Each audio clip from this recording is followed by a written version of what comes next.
Nous sommes avec Bernard Ogolian, qui est directeur technique et sécurité chez Microsoft France.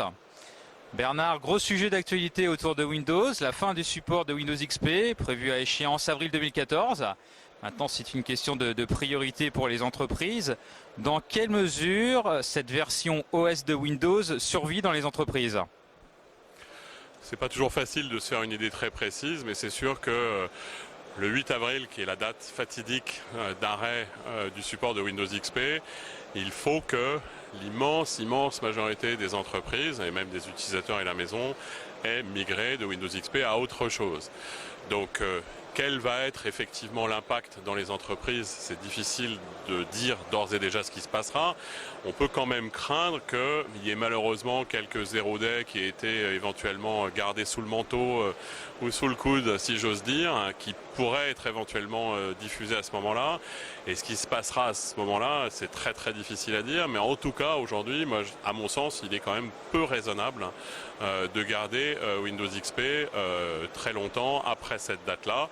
Et pour bien faire, dans toutes les entreprises, il faudrait que les opérations de migration aient d'ores et déjà démarré, en sachant que les opérations de migration, l'expérience prouve que la plupart du temps, le plus difficile, c'est de faire migrer les applications. Donc le sujet, c'est la capacité à la fois sélectionner les applications qu'il est nécessaire de migrer. Toutes les applications, quelquefois, on peut de temps en temps s'en débarrasser, donc il ne faut pas hésiter, ça peut être une bonne occasion. Et ensuite, il faut le plus possible en parallèle migrer des applications. Donc il y a un certain nombre de sociétés de services, de partenaires, Microsoft Consulting Services, qui ont des usines à migration et qui sont capables effectivement de migrer des dizaines ou des centaines d'applications en parallèle, de telle façon que les délais soient raccourcis le plus possible, parce qu'effectivement maintenant le temps compte. Vous indiquiez tout à l'heure une proportion éventuellement de 30% des entreprises qui auraient une migration à effectuer d'ici l'échéance avril 2014. Donc c'est quand même un sujet préoccupant pour une grande partie des entreprises en France.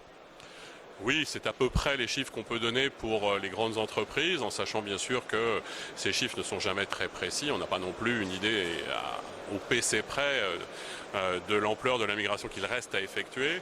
Donc il y a des entreprises, heureusement, qui sont en cours de migration et qui donc sont effectivement dans cette phase de remédiation applicative. Et puis il y en a quelques-unes qui effectivement ont démarré très tard et qui sont en train d'essayer de se battre contre le temps.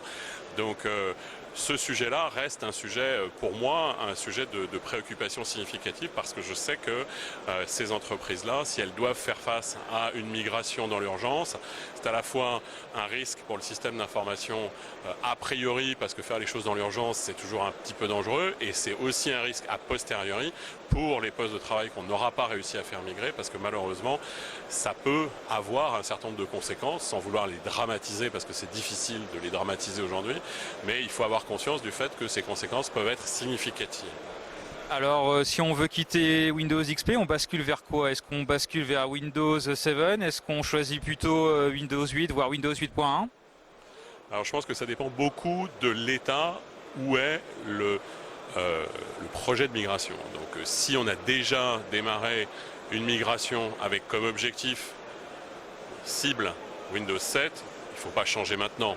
Il faut rester sur cette cible Windows 7. Si par contre on n'a pas encore démarré, rien n'empêche effectivement de cibler Windows 8, voire Windows 8.1, qui effectivement va être disponible à partir du 18 octobre.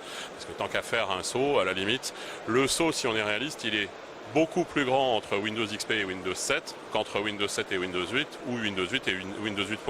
Donc tout l'effort est dans la migration vers Windows 7. Après la migration vers Windows 8 ou Windows 8.1, honnêtement, c'est un très petit effort à côté.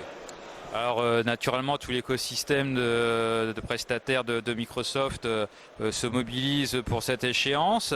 Mais est-ce que vous, directement, vous prenez la main au sein de Microsoft France pour sensibiliser les entreprises qui auraient vraiment du retard sur cette échéance?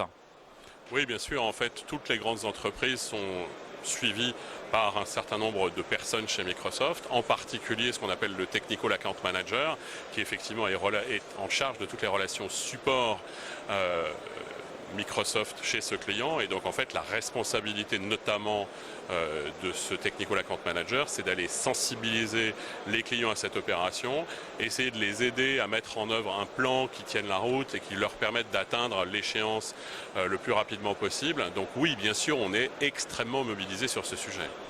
Bernard, une dernière question, mais cette fois-ci pour le parti particulier. Je dispose encore d'un netbook sur Windows XP. Qu'est-ce qui va m'arriver en avril 2014 ?